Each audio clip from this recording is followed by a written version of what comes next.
दोस्तों, आज की कहानी है माँ, इसमें भाभी की कोई गलती नहीं। दोस्तों, कहानी शुरू करने से पहले अगर आपने हमारे चैनल को सब्सक्राइब नहीं किया है तो सब्सक्राइब कर लीजिए ताकि आपके पास पहुंचे हर नया वीडियो। मैं तो इतना बर्दाश्त ही नहीं करूं। दीदी, आप कैसे सहन कर लेते हो?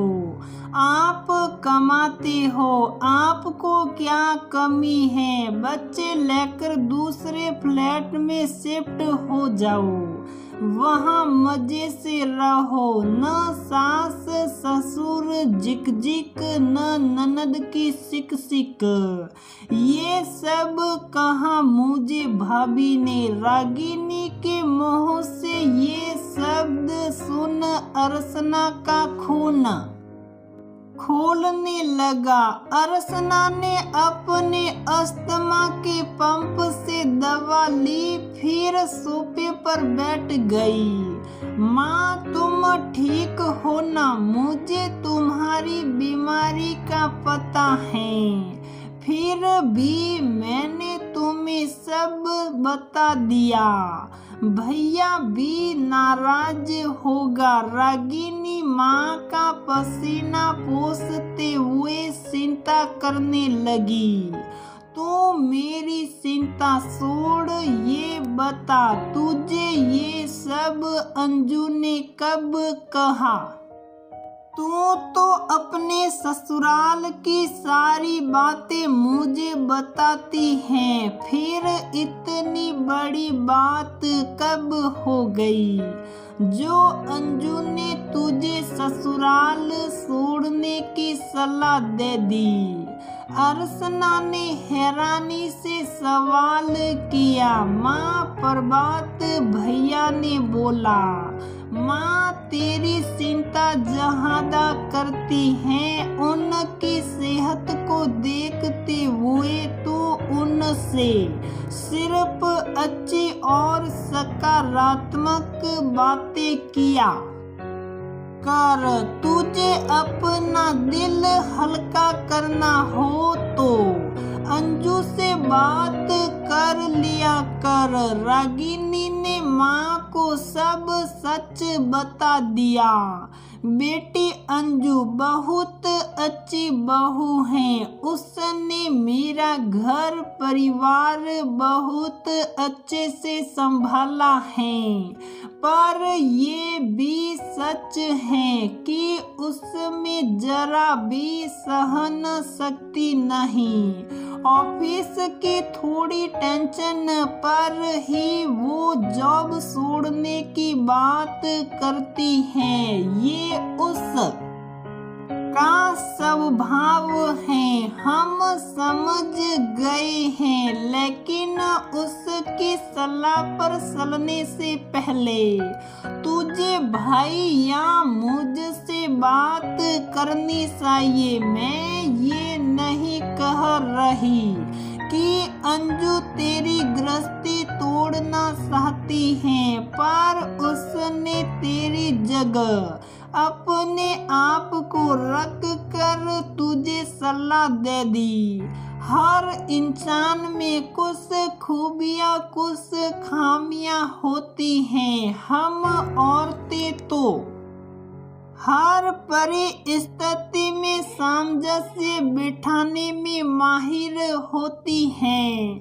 तेरी सास ननद तुझे कुछ कहते भी हैं तो क्या हुआ, तो आसानी से नजरअंदाज कर सकती हैं।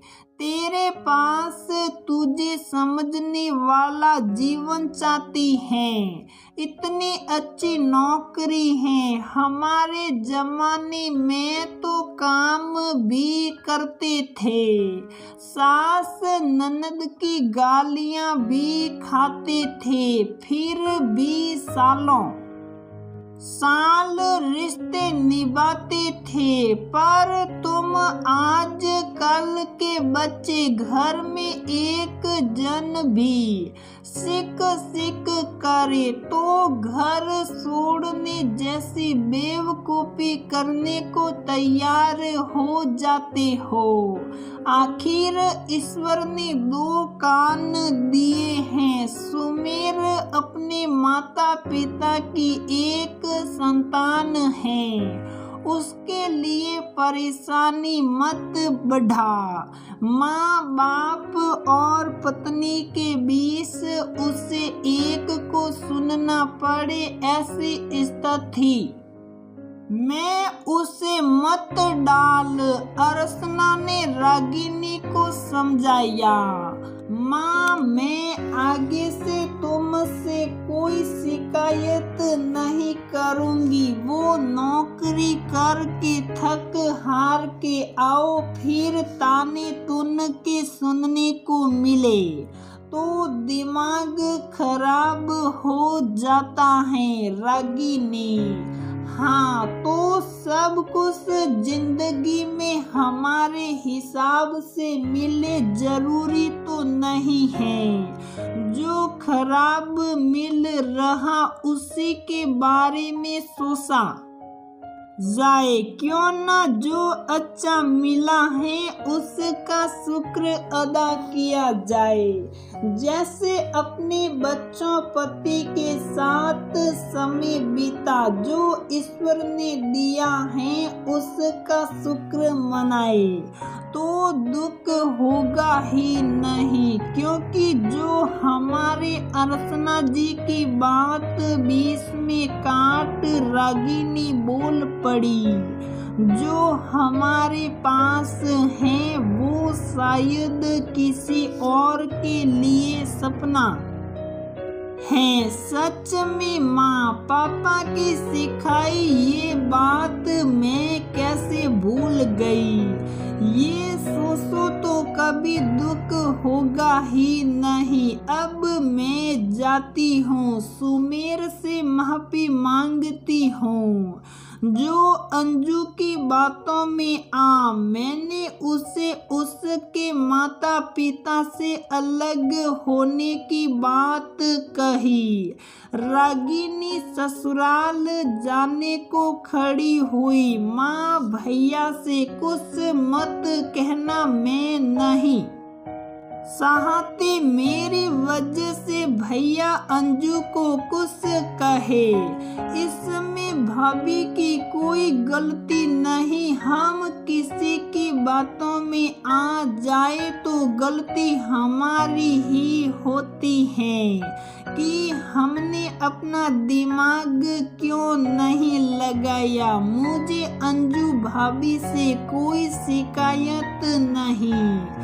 अब चलती हूँ। अर्चना ने बेटी को विदा कर ईश्वर को धन्यवाद दिया।